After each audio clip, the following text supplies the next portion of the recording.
Welcome to the U.S. Tourist Visa Guide, your step-by-step guide with strategies and tips to greatly improve your chances of approval to enter the United States.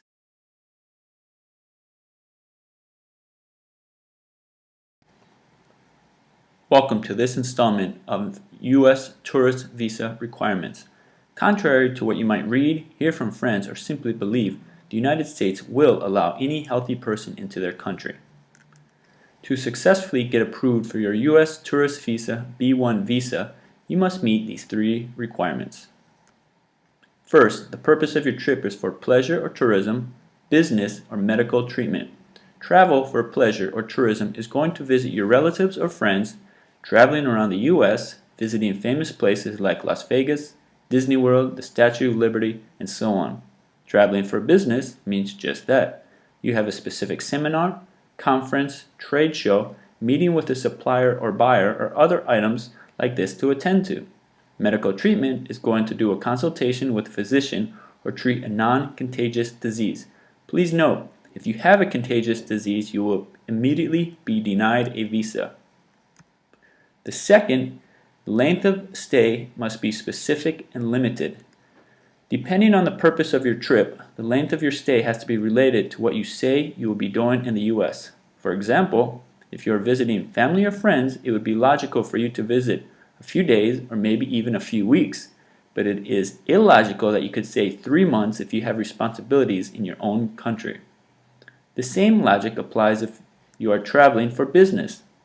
It is logical to assume that people who travel for business are very busy and will stay for a few days or a week or two at most. Traveling to the U.S. for medical treatment may vary depending on the disease or situation. For example, to go to a consultation for a bad knee, then you might need to stay a few days, or if you are having surgery, maybe a few months. And maybe if the surgery is serious, the chances are that you need to stay several weeks or months.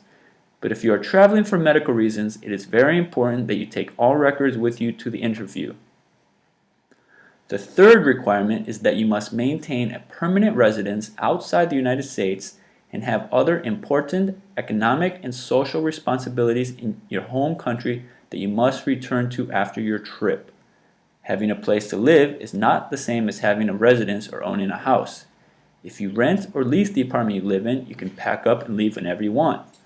But if you have a mortgage or property in your name, then you have a permanent residence and the U.S. feels you are much more likely to return to your country. Economic ties refer to your sources of income and investment of money and valuables you have. For example, your work or business, or savings account, stocks, bonds, or a car in your name.